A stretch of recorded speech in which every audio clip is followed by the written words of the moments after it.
you ever look out into the vast sea of the universe and challenge even your own imagination? You don't think we're alone, do you?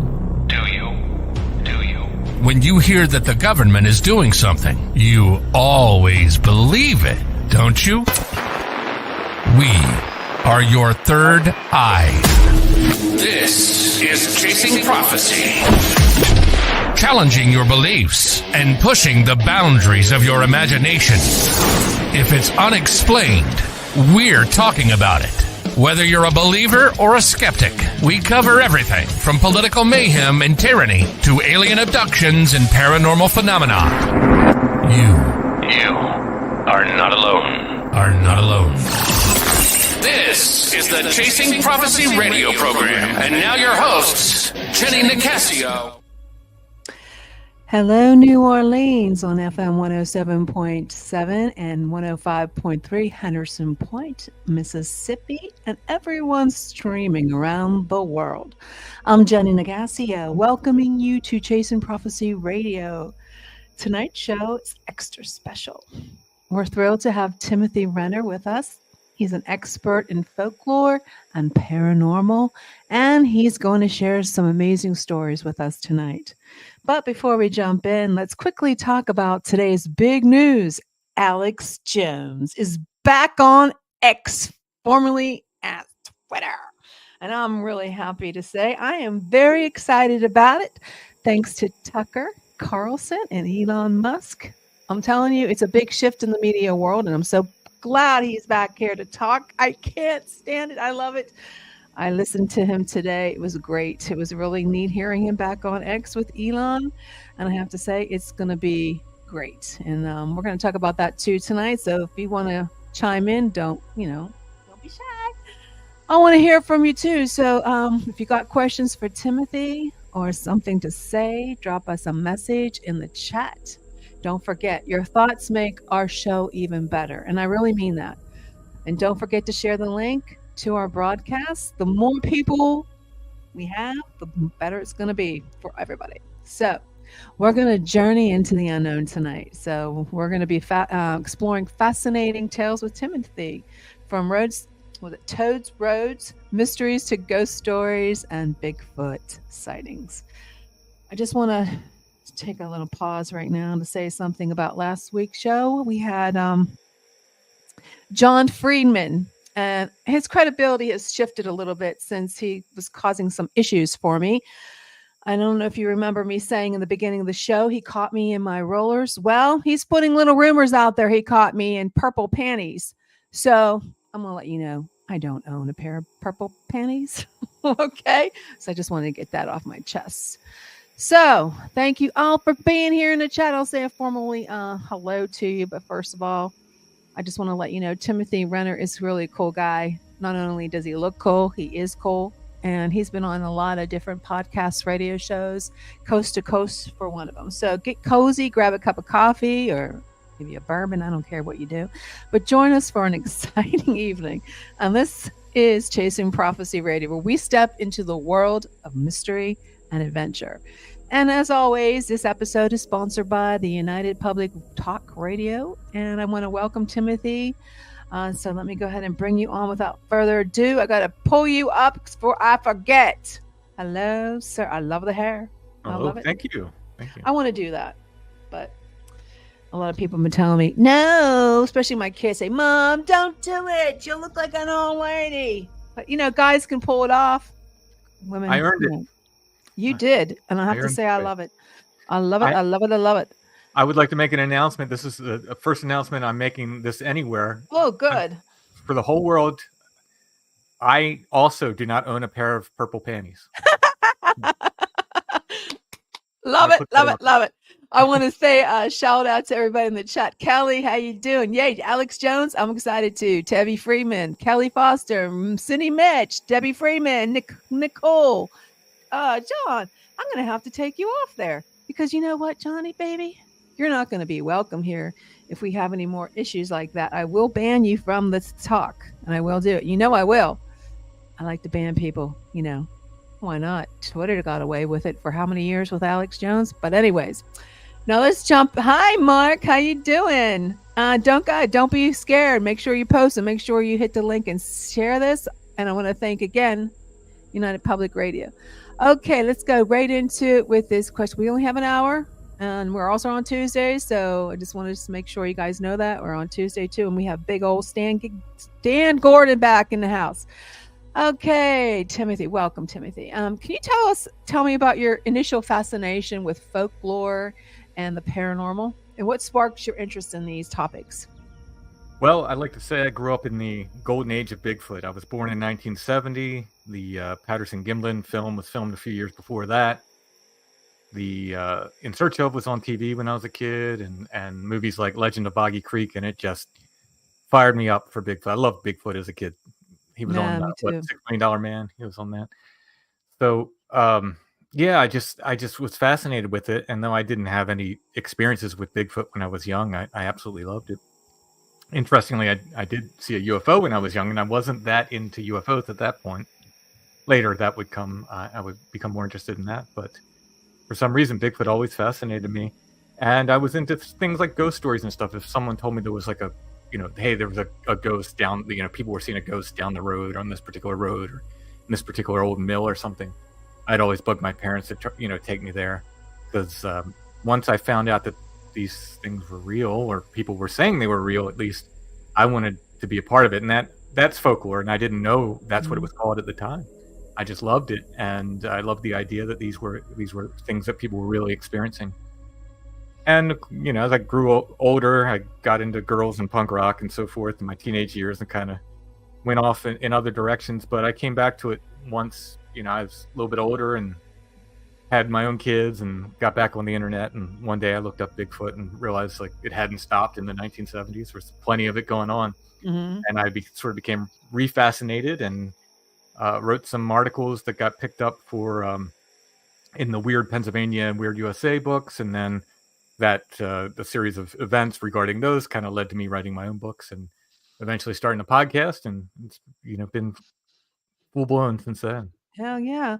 In your book Beyond Seventh Gate, you explore legends of Toad Road. What exactly is that in the Seven Gates? So from hell, for those who aren't familiar with it, could you briefly describe to me what that is? Yeah, I think because of those Weird Pennsylvania and Weird USA books, that's probably one of the bigger legends in Pennsylvania. It has a real hook to it, the Seven Gates of Hell. Ooh, Yeah, Seven Gates of Hell. That's a good title. Yeah. Scary.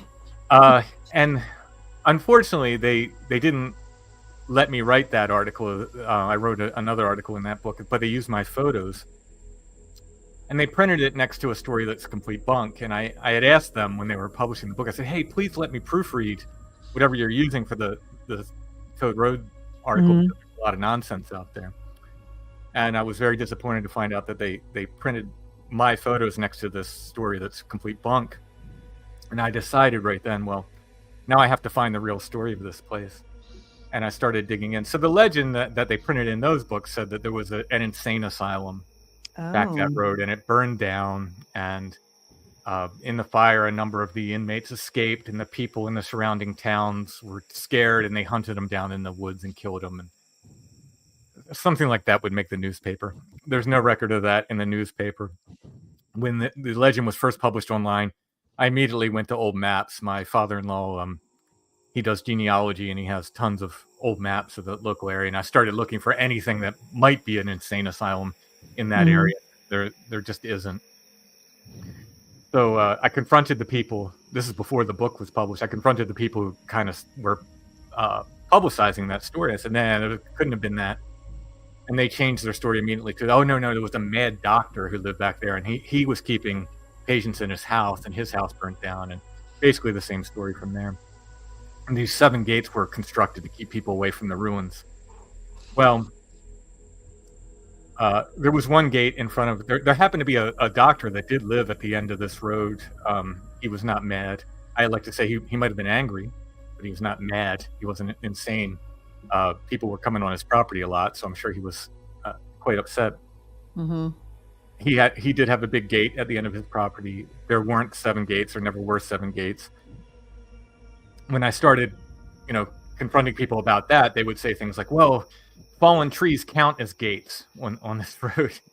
It's an old closed road. It was closed in 72, I believe, after Hurricane Agnes kind of washed it out. The township just never opened it up again. So at that point, I said, well, how many of these, like, there's fallen trees all along this place. Like, you got to tell me which ones count as gates. And I've walked it end to end. I don't know how many times at this point. It's not a super long walk, maybe between 2 and 3 miles, the entire stretch. And, I've never seen any gates other than the one gate at one end. Mm-hmm. And I've never, gone to hell or experienced anything like that. That said, there's weird stuff that happens there. And that's what I really wanted to talk about. And the people I'd like to talk to regarding their experiences are people that are in their 40s or older, people who would have been exposed to it before the internet legends. Mm-hmm. Because that tends to color people's experiences, I think, a little bit. And you'll get people like, oh, I was out there and I passed the 5th gate. It's like, well, you have to show me where that is, because there just simply aren't gates out there. That was a story that was made up. When I first moved to the area, I asked people, where's the weird stuff? And they did talk about these 7 gates of hell, but they located them in 2 other places. One of 2 other places. Either there was a cemetery in New York City that they located them in, Prospect mm-hmm. Hill. And there was a place called Hex Hollow in the southern part of the county that they located them in. So when these people started locating these 7 gates with the Toad Road story, I was like, I never heard that before. These were people who didn't live in this area, by the way. They lived in another part of the state. I had asked my wife, I said, she went to day camp out by Toad Road. And I said, well, what did you hear about that? What did they say? And she said, the only thing they said, this is 1980 or so. The only thing they said back then was, don't look behind you on Toad Road. That's the only information I had. Don't look behind you. Don't look behind you. Okay, what happens when you look? Well, that's all she had. So I had that, and I started looking, and I found a lot of what people were talking about sounded like cryptid experiences. It didn't sound like ghosts. Nobody mm-hmm. was reporting these ghosts. People were reporting screams from the woods. People were reporting being paced in the woods. Red eyes following them, things like this. Mm-hmm. But not a lot of real ghost reports. I did collect a couple, but none of them had much to do with supposed insane asylum victims. There's never been, by the way, an insane asylum in this county. They would have been one almshouse in the old days, and then the hospital from about the 1950s to modern time. So there just wasn't one here. In any case, so I started looking at the folklore, and I found this thing in Pennsylvania they called the hide behind. And supposedly when the Europeans came here, the Native Americans warned them about this creature. Obviously, it would have had a Native American name. That's the, I guess, the anglicized version of it. Mm-hmm. And they said the thing with the hide behind is that only the bravest should be the last in line, because only the bravest could be relied upon to not look behind them as they were hiking through the woods. If you look behind, you might see the hide behind, you get scared, you'd freeze up, the hide behind get you, and you'd never be seen again. So here I had, finally, don't look behind you, the hide behind. And it kind of came together, this whole sort of legend, what was going on there. And, I did find other things. I did find an actual, sounds like a Bigfoot attack. A guy ran into what he called a big hairy monster out there in 19... And a really interesting story. I ended up tracking the guy down. It's a pretty long account. If you want to get into that, I can. But yeah, I'm having an issue with my mic. I don't know why. I'm being distracted because I'm reading these comments. Like, I look like Michael Jackson, and you look like Gandalf. That's thanks. I don't know. I think that might be a compliment. I sound like Michael. I think I'd have to talk a little bit like this, sorry. But strange compliments, I guess. I know we like to talk about Bigfoot a lot. So but I still am fascinated with the 7 gates of hell. Well, I mean, the way that legend was supposed to work in the other 2 locations when I originally heard it was you had to know a certain route, either through the cemetery mm-hmm. or through this area called Hex Hollow. It's like it's a park now in southern York County called Spring Valley Park. And if you knew your way around the roads in this certain circuitous route, every loop you made would supposedly would open a different gate. Now these are symbolic gates, and things would get spookier and scarier with each loop. And then, after supposedly no one came back from the 7th loop, and once you get to the 5th, then you start seeing things and so forth. There's different versions of the legend, but that's how they were supposed to work, and that's how I originally heard the legend before these sort of internet legend trippers started, making up these Toad Road stories with the 7 gate. What's one of your, you've gone on a lot of on-site explorations. What's one of the most unforgettable experiences you've had investigating these paranormal sites? One of the most intense ones, there was an area called Pandemonium, and it's in Tuscarora State Forest. And my investigation partner, Chad, it's the first time we camped together. We knew each other a bit, and we'd been hanging out a bit at this point, but this is the first time we went on an extended camp thing together. And the place is called Pandemonium. Nobody really knows why. Pandemonium in Greek means home of all demons or place of all demons. So we thought, and there are ghost stories associated with this place, so we thought, well, let's go up there, and we just wanted to check out these ghost legends. We were not expecting much to happen, if anything at all. So you can camp actually within the town limits. So we camped in the old town. Now a ghost town on the East Coast is not like, if you're thinking out west, like the old buildings and stuff. Buildings don't last here. It's you have foundations at best. So there's basically piles of stone where old houses were. But we're camping among that, and about 10 p.m. that night, we heard a big bang. And the only thing I can describe what it sounded like is it sounded like somebody taking a 2x4 and swinging it into a guardrail as hard as they could. There's this huge clang. That was odd because there's no one else around. We had walked around all day to make sure we were we wanted to know who was around. And then we went up to the cemetery, which is supposedly where the haunted stuff happens, and came back, and we were both tired probably around midnight, which is early for me. I'm a late night guy. We decided to pack it in. So Cad, my buddy, he's in a lean-to. I'm in a regular sort of tent, and we crash out. And then about 3:30 in the morning, I'm woken up by wood knocks. Sounds like somebody swinging a baseball bat into a tree as hard as they can. And these sounded about 50 yards away from me, and thankfully I had a little recorder with me, and I woke up and hit record immediately, and I captured these. And if you look at the audio file, you can actually hear, or see rather, the knock in one channel and then the reply in the other channel.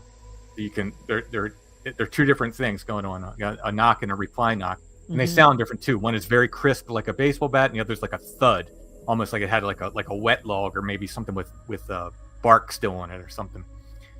And this is going on for a while, and I'm sitting there listening to it, and I can hear Chad snoring in his lead-to, and I'm just like, oh, because I've heard so many of these stories where people have to go through this alone. They can't wake other people up. Very strange aspect of this. Yeah. And I thought, oh, I'm going to have to deal with this alone. And I'm listening to it for a little bit. I don't know if it was a minute or more. And finally I hear Chad say, "Did you hear that?" And I said, "Oh yeah, I've been hearing that, buddy." So we got up and we proceeded to have something walk around our camp all night long. We were hearing stuff. We saw red eyes shine. You didn't see any kind of figure, just the red eyes? We just saw red eyes. Yeah. We could hear what sounded like bipedal footsteps, and we could hear it walk up, and we heard it walk up onto the gravel and hit where the parking area was. And this kind of went on all night. In the morning, I'd like seeing red eyes. Yeah, it's disconcerting because there's not many things that have big things. No, I saw red eyes one time when I was a kid, looking at my front window, and I saw two red eyes, and that totally freaked me out to this day. So I can imagine.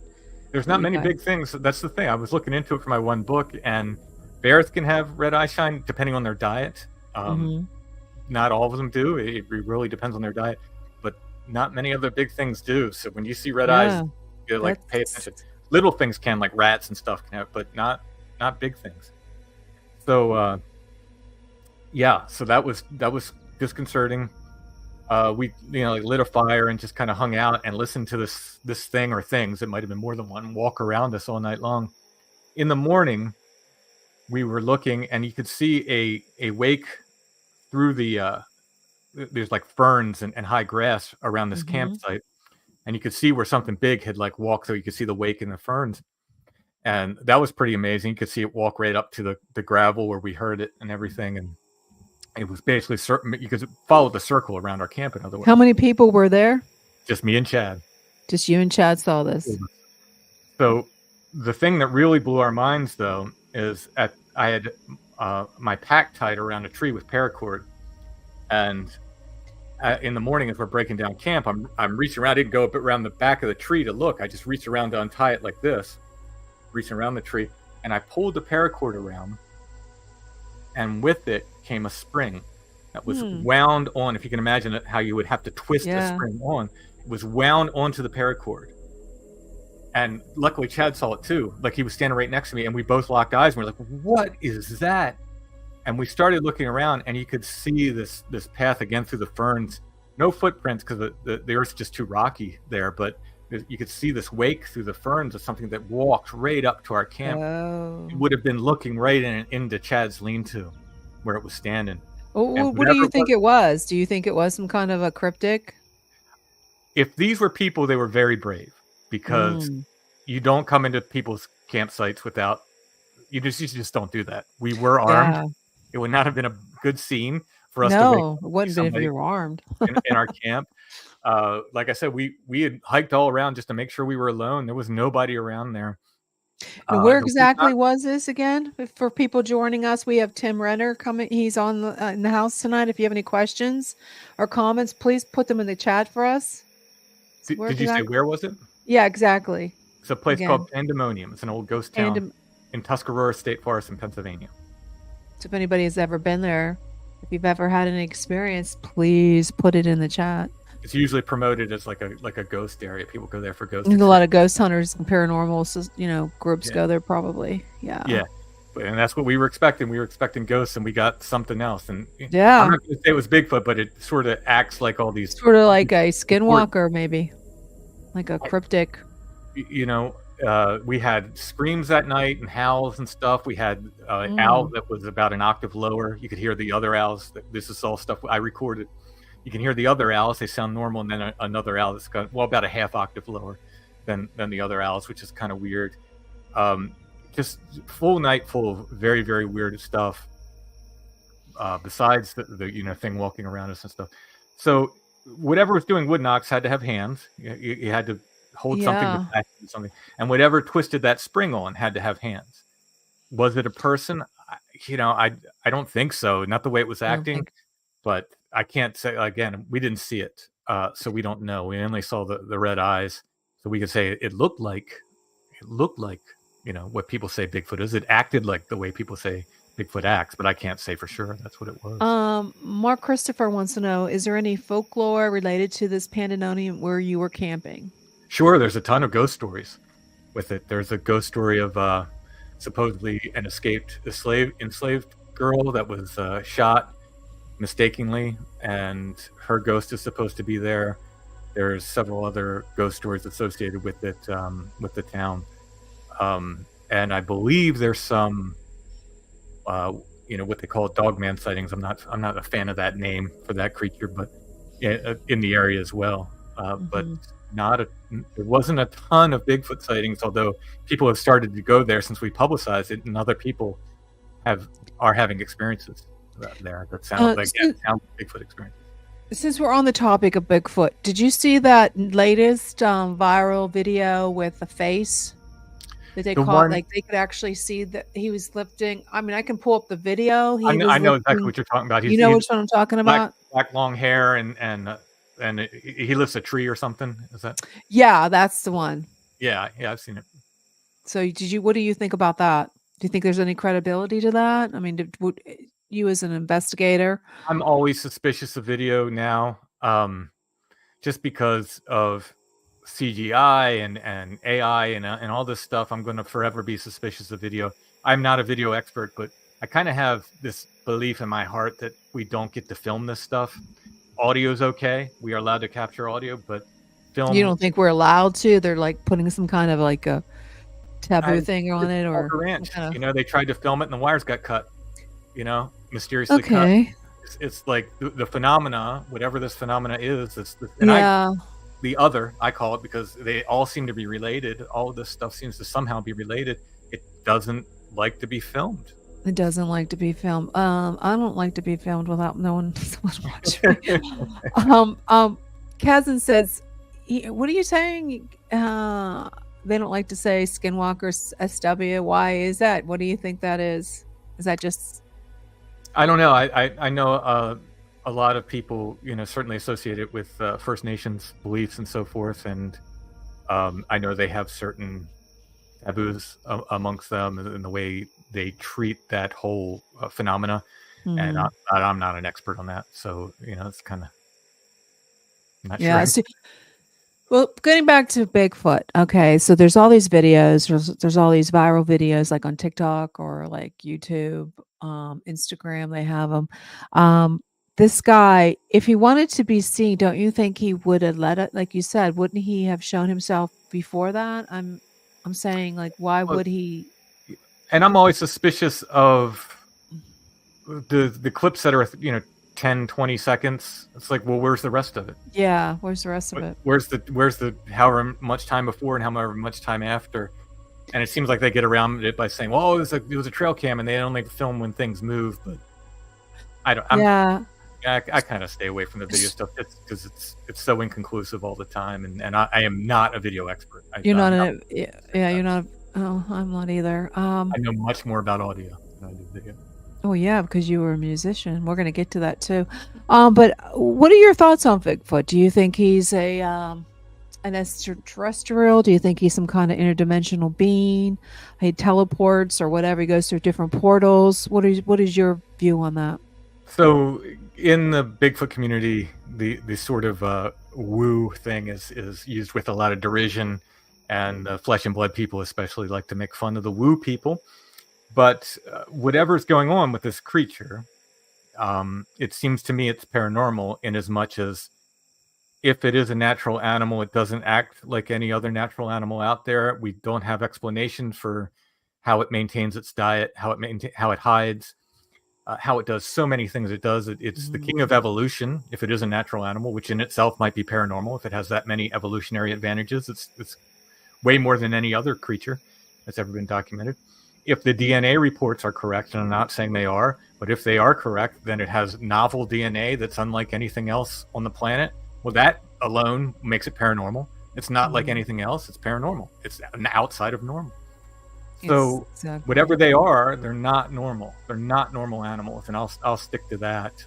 But I can't say what they are. I don't know where they come from and where they go. Those are the two big questions, and I'd love to answer that. But I just, at this point, I don't think they're natural creatures at all. And I believe all the witnesses that come to me. I believe they're seeing what they're seeing. I'm not saying they're lying. I absolutely believe it, and I believe these things are out there. I just don't think they're natural animals. No, I don't think they're natural either. Do you think of all these disappearances of these people and kids have anything to do with Bigfoot? Do you think he's, maybe taking them? Do you think he's like, a lot of people think, oh, he's not dangerous, but if he's not dangerous, why would he be taking people, or is he killing them? I mean, is he using them for food? That's my question. Like, they say he's not dangerous. He's probably just out there just trying to live among us. There has been a number of reports of, and this goes back hundreds of years, of attacks from these things. It's rare. It's much rarer than somebody just seeing one and it walking away. But these attacks are out there, and they've been out there for years. And there's many modern attacks. If you listen to like Sasquatch Chronicles and stuff, if you had many cases of modern attacks of these things. So to say that they're peaceful creatures, well, no, I don't think they're killing machines. I think if they were, they'd be walking through the side of our houses, like the Kool-Aid Man, and getting us. You But hear these people that say that they've had close encounters, that they're coming to them at night, and mhm. I, unless it's some kind of a, I don't know, like a shaman. I don't think I can't picture Bigfoot like coming to you at night and just like meditating with you. Yeah, I, yeah. I mean, I again, it's- maybe, but I can say this about the repeat encounters versus the non-repeat encounters.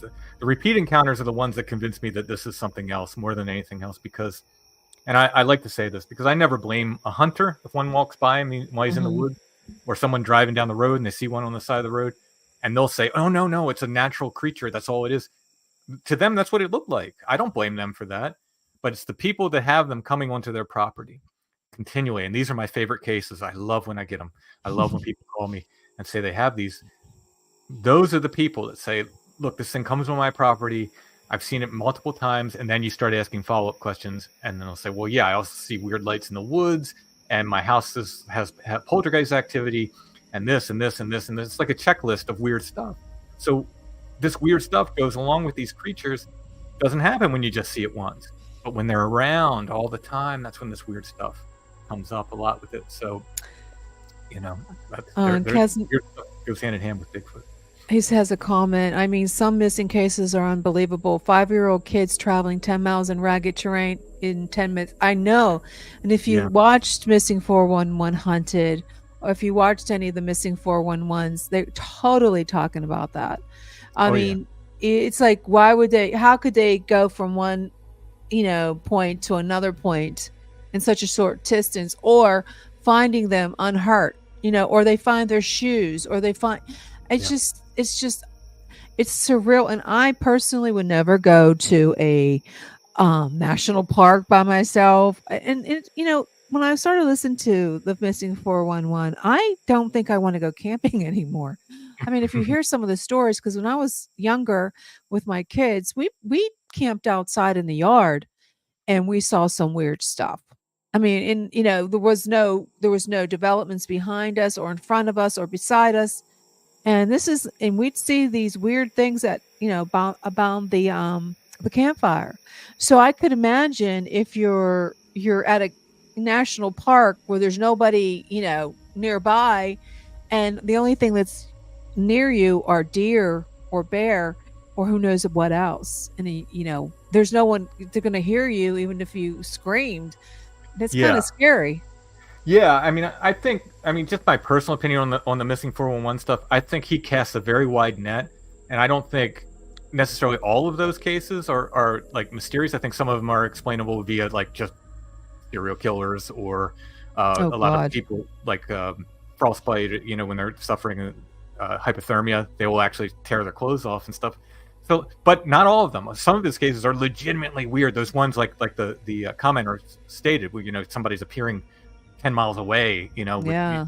some little kid on the top of a mountain, like a professional mountain climber would have trouble climbing, and here's a toddler Yeah. appearing. These are very strange cases, but Very strange cases. I don't know what to attribute them to. They're I just, don't until we know, I don't want to say, Bigfoot did them. Who knows what did Bigfoot it. did it. Strange stuff. Exactly. So you're also a musician. And how does music influence your exploration of the paranormal? Do you find any intersections between the music and the supernatural research? In as much as I do a lot of traditional folk songs, and that sort of keyed me into the way tradition works, and is passed down. And we had a saying in sort of traditional folk singing that a bad song doesn't get to become traditional. Something I might argue with a couple songs, but most of the time, I believe this is true. And the reason why is I mean, they're great melodies and they're great stories, but there's also an essential truth being passed down rather, with most of these things. And I think it's the same with folklore, Mm. in that if there's no value to the story, it's going to go away. It's like, who cares? So a lot of these old folk tales, these about fairies and about monsters and stuff from our past, these are our ancestors telling us how they dealt with these same things that we're talking about today. They wouldn't have called it Bigfoot; they would have called it something else. They would Yeah. have called most of these things. They would have called fairies of some sort. If it was weird, Goblins and Yeah, exactly.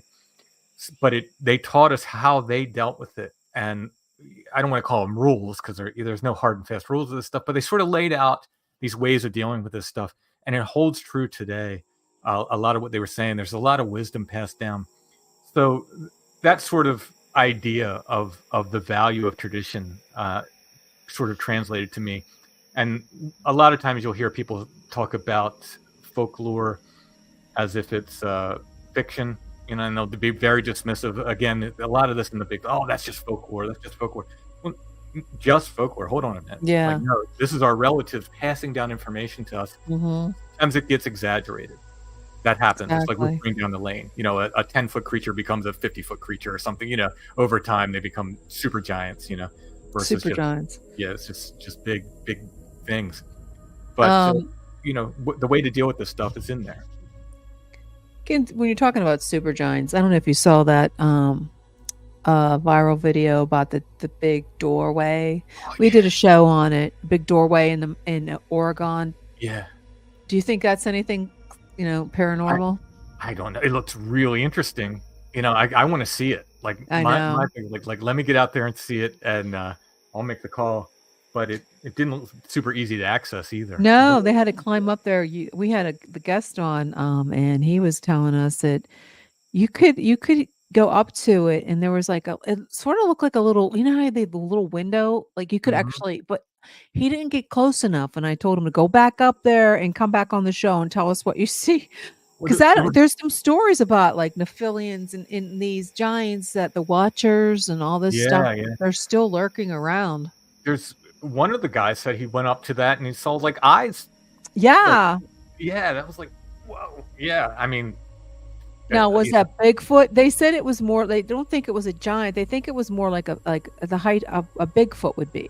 So maybe that's where he hangs out at. Maybe. I don't know. These things are definitely associated with caves for sure. Any kind of underground cave system and so forth. You get a lot of reports around those. And there's so many across the United States that they don't even, there's like tons of them. Getting back to your book, Don't Look Behind You. Okay. Now we talked about what was behind him.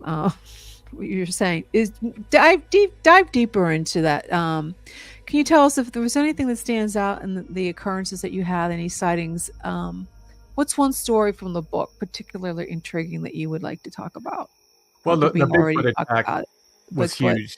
The guy, I found a newspaper clip, and it was a very short clip from, like I said, 1974, and it just said this fellow's name, which I'm not going to give out because he doesn't want to be contacted, but it said was attacked by a green-haired monster. Green-haired monster. And was sent to the hospital. Now, what is this, right? I looked for this guy for months on the internet. No internet footprint at all for this guy. Finally, I opened a good old-fashioned White Pages phone book, and I found a guy by that name. Wasn't sure it was the same guy. Still in the area.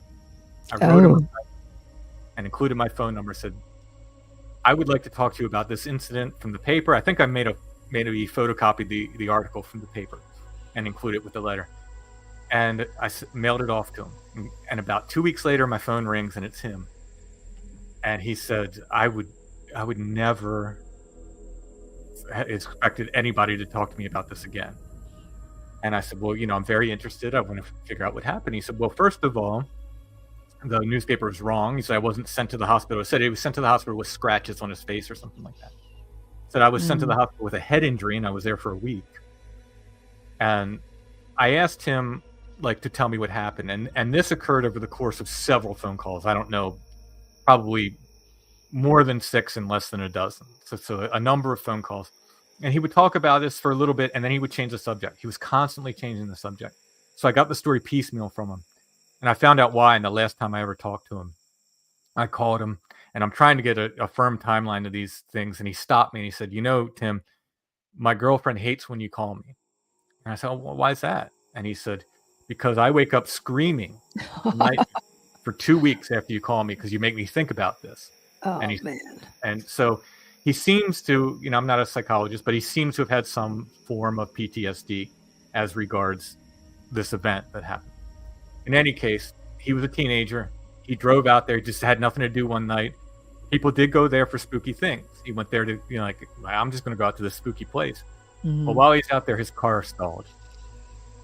And he was there for a long time. He said something kept coming up and brushing against his car, and he couldn't see it, whatever it was. This is before cell phones. It's getting later and later in the morning. It's late, he's there till 4 a.m. And he said, I just had to make a decision. Am I going to stay here all night, or am I going to do something? And he was so scared. This thing was, like I said, kept brushing up against his car. He said he got out and just took off at a full run through the dark. And he was running, and he ran into, and in his words, he said, I ran into a big, hairy monster. He never used the word Bigfoot. And he said, it beat me down. I ran into it, and it beat me down. And I said, well, what do you think it was? Do you think it could have been Bigfoot? And there was this long pause. You could tell he was very disturbed. And he said, I never thought about that. I guess it could have been that. I guess it could have been that. He was really upset. Oh, wow. I did ask him about the green hair. He said he didn't remember it being green. He didn't remember saying that. So I have often wondered if that was put in there by the police to make the story seem a little more ridiculous, Yeah, I can see the police doing that. Yeah, just throw. Oh people yeah, you off. saw a green-haired. Yeah. Clown. Throw Or police whatever. or throw people off the trail a little bit, make it seem a little more ridiculous. But I don't know. By the way, I've tried to get this police report. FOIA requests only apply to the federal government, so I've tried to get it from the local police, and they just won't give it to me. There's nothing I can do about it. They refuse to give me the report. So Jesus. I don't know if that's a conspiracy or if it's just maybe it's in storage and they don't feel like getting it for me. I don't know. Could be. Yeah. So in any case, this is a very interesting thing. He went to the hospital for a week. Like I said, head injury. The police recovered his car. They found the back door was open. Oh, wow. And That's it started insane. right up for them. No problem. Of course. It started right up. Yeah. Of course. Yeah. Boots said, I heard Bigfoot lives underground and these doors are their entryways to the surface. Yeah, probably. Maybe. Think? Yeah. Maybe. Like I said, they certainly appear in places where there are cave systems, for sure. I'm not sure what this comment is. Do you know anything about that test? Rorschach test is where the ink blot test. So basically, I think, hey, Maynard, I know Maynard. What I think what Maynard's saying there is like missing 411 is like, however you look at it. If you want to see it as aliens doing it, you'll see it as aliens doing it. If you want to see it as Bigfoot doing it, you'll see that Bigfoot is doing it. So I can see that.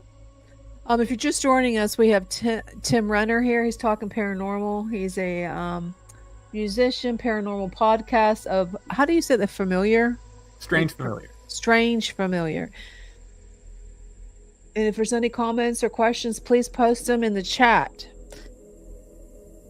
Cool. Okay. Any questions? Okie dokie. So your Bigfoot sightings to ghost stories, that's supposed to, when your podcast, is that what you mostly talk about, or anything that's unusual? Yeah, we talk to mostly witnesses. I like to talk to the people that have seen and experienced this stuff. But I'll have authors on occasionally, paranormal investigators occasionally. But it's mostly witnesses, and it's all kinds of stuff: UFOs, Bigfoot, alien abduction stuff, ghosts, you name it. Mark Christopher says, have you ever interviewed people who have said they've seen shadow people? Lots and lots and lots. I think that's a pretty common one. And what are your thoughts on the shadow people? It feels to me like it's tied in with a lot of this sleep paralysis stuff, what I call these nighttime invaders that I do not believe are dreams, by the way. I think there's multiple things happening there as well. But I think they're somehow related to that, although plenty of people see them in waking life, so they're not specifically that. They could be. We've been seeing a lot of those shadow people. I'm sorry? I've been seeing a lot of those shadow people during the day, which is unusual. In your house or elsewhere? In my house, outside, coming around the corner. So what do you think those are?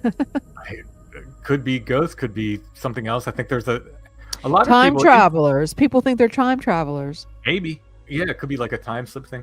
A lot of people surprisingly have a generally like good experience with them. Like not a lot of people. Now some people say they're bad, they're no good, but a lot of people are like, oh no, they're fine. They're they don't bother me. Some people even say they're beneficial. So, Oh, I don't. If anybody in the chat had a good experience with a shadow person, I've never had a good experience with a shadow person. now Not when you're that seeing I never. when you're seeing them, a lot of the guests on the show have described them as looking blacker than black. In other words, they're like Yeah, so. they call them the hat. What do they call the hat people with the hat? Sort of Yeah, like my hat, or is that what you're seeing, like that blacker than black thing? no? I'm just seeing a shadow. Like it More goes like a by yeah. really quick. It doesn't. Now, It's like you don't. I don't see any figure when at night. When I was a kid, teenager, I would have like the sleep paralysis and the night terrors, and I would see something that looked like a gray standing at the foot of my bed, looking at me, and they would taunt me. So I don't know if you've ever experienced that because it's horrifying. I do not. I have, and I do not like them. No. So what is your view on those guys? The ones that Um, stand at your bed and terrorize you. it's very, very strange, and I have a lot of questions about them because I have found over time that I can end and when I say abduction, I'm using that as a shorthand term. I don't think I ever left my bed. I don't think I was ever taken aboard a flying saucer. Whatever happened to me in my bed. I think these are maybe out of body experiences, and the scary thing is, it seems like they can pull you out of body. Yes. So I've over time I've come to realize I can end this by saying the Hail Mary. Now I'm Catholic. Yeah, So that they means a say lot that to me. too. Or I can Jesus. I can end it immediately. I will wake up saying the Hail Mary from these experiences. Wake up and again, they're different than dreams. I don't know how to explain it. If to people who haven't had these experiences, they think, oh, it's just a dream. I can tell you, and other people that have had them can also tell you, they're different than dreams. They're almost more real than real life. They're not dreams. To me, you're awake. You know exactly what's happening. You just can't say anything. And I never thought. So when you say the Hail Mary, do you actually say it in your head? I guess that's where it starts, but I will wake up like saying it out loud. It's weird. It ends it that quickly. Or sometimes I don't wake up. Sometimes the experience I'm like, when I say wake up, it's not like I'm shaking myself awake. I'm sitting up in bed saying it, So that gives me pause as to why does that work, with these things. Unless there's some kind of demonic force or some kind of evil. I hesitate to say that, but they do respect belief, I think, because I've heard that other people of different religions have equal success, right, with their religion, by praying or by using symbols of their religion. So it seems like maybe they respect belief, or maybe belief is tied up in all this, or maybe they're not allowed. They're outside of that. They're not allowed to confirm anyone's belief or disbelief. I don't know why it works, but it does make me think it's kind of yucky, that they're doing this stuff. They're doing it against our will. I didn't give them permission to do this. Yeah. And that works. That makes me go, oh, that's weird, but I don't know what they are. I don't like them. I can tell you that. Or Christopher says it too. He wakes up saying the Hail Mary. Yeah. They say prayer always seems to work. So you've collected and examined, like you said, old newspaper reports on Bigfoot sightings in Pennsylvania. What's the most surprising discovery that you've made in these historical accounts? Oh, there's so many good ones. Overall, so mainstream science doesn't like witness testimony, right? Witnesses are unreliable. But as far as Bigfoot, we don't have much more than witness testimony. We have some really good footprints, casts of footprints, really amazing stuff. We got some hair samples. Most of them are inconclusive. Some of them will come back with something like unknown primate or something like that, but nothing that says like this is a Bigfoot. And usually you can get experts to line up on both sides. This is real. This is not real. And with footprints, I'd like to point out how they hunted ghosts in the 1950s. They throw powder out on the floor and wait for footprints to appear in the powder. So, just the fact that we have footprints of something doesn't necessarily mean that it's a Bigfoot or a natural creature. But that said, this consistency of witness reports over hundreds of years in regards to the behavior of these things. So they're talking about the way they attack or don't like dogs, the way they knock on windows and stare in windows, the way they seem to recognize what firearms are. These are consistent throughout these reports for hundreds of years. So to me, it's like, okay, maybe one eyewitness report isn't reliable, but when you have this hundreds of years of eyewitness reports and they're all reporting the same things, sometimes the look of the creatures is interesting because there seems to be a great variety of looks, from caveman-like things to giant chimpanzees to the patty-looking thing. But there's descriptions of all these different types of creatures. That's consistent. So that's very, very interesting to me. The fact that we have this consistent reports of their behavior, the way they act over hundreds and hundreds of years, tells me like, okay, there's something here. There's something that people were seeing back then that people are still seeing today. And I know people weren't reading these reports. They weren't out there until I published my book. I had to dig through these old newspaper, just going back 200 years to find them. These modern witnesses weren't reading these old reports. They didn't know about them. And yet they're telling the same stories. They're climbing on my roof. They're knocking on my window. They're doing this. They're doing that. Same thing over hundreds and hundreds of years. Absolutely fascinating. But, I've collected stories of Bigfoot attacks, of, people following tracks and sometimes finding creatures, sometimes not. Creatures living in mines and caves. All this stuff is in these old historical reports. They're wonderful. Yeah, like Pennsylvania seems to be one of the hot spots for Bigfoot and paranormal activity. So what makes this area so unique, like in terms of supernatural stuff that's happening? It seems like there's a lot of supernatural stuff. Yeah, when I started the podcast, I would say, people would say, what is it about Pennsylvania? I say, oh no, it's everywhere. It's just, I'm digging this stuff out. The more I'm into it, I'm like, no, maybe there is something about Pennsylvania. Could be the geographical makeup of the area, could be, I look at things like magnetic anomaly maps, and there's a lot of these places where I'm investigating have magnetic anomalies there. That Toad Road, that area, it runs along a creek, and there's a magnetic anomaly that runs right the length of the road. So a lot of these other places I go, magnetic anomalies, very, very strange that these pop up with this stuff. Could be the number of creeks. There seems to be, and I haven't figured this out. When I talk to Bigfoot witnesses, one of the questions I ask is, where's the nearest creek? I've never had someone say there's no creek nearby. It seems to be where water is a lot in all the reports. I've wondered if that's because I'm in Pennsylvania because we have a ton of creeks, but I don't know. I don't know. But I've never. Well, they said the Chestnut Ridge is real popular too. Oh yeah. Stan's out there on the. You said you're having Stan Gordon's on tomorrow. Yeah, he's gonna. Okay. I think yesterday was the anniversary of Kecksburg, so he's going to talk about and see if there's any, anything new going on. I know there's Stan a lot of people. is a great person, and I'm happy to follow in his footsteps. No pun intended. I love Stan, and we'll talk a couple times a year usually, and he'll update me on any stuff he has from my area. But his research paved the way for mine. Definitely. He isn't afraid to report if there's a UFO next to a Bigfoot. He'll tell it like it is. There was a UFO. Somebody saw a UFO. Exactly. He'll tell it like it is. I mean, here's a lot of people that don't believe in the Kecksburg thing too. Hi, Anthony. How are you? Great to see you here. Yeah, it's like there's a lot of stuff's going on, but because we're gonna have to wrap it up soon. But I just want to ask you, what would you tell a skeptic? What would you tell them that's the most compelling piece of evidence or any kind of information that you've done or research you've done to kind of show him or her? I had a friend who was very skeptical. There's an area we go to where we see weird lights, and pretty consistently. And he was very skeptical of it. He's a naturalist and a guy spends a lot of time outdoors, and he teaches foraging and so forth. And he said, take me to this place and I'll tell you what you're seeing. Okay. All right. If you can tell me what they are, I'm happy for it. Let's solve the mystery. So we hiked in during the day to the area where we see the lights, and we stayed there till it got dark. And by the end of the night, he was on his knees laughing, trying to catch one of these lights that had come that close, trying to grab one of his hands. A lot of people don't believe in those.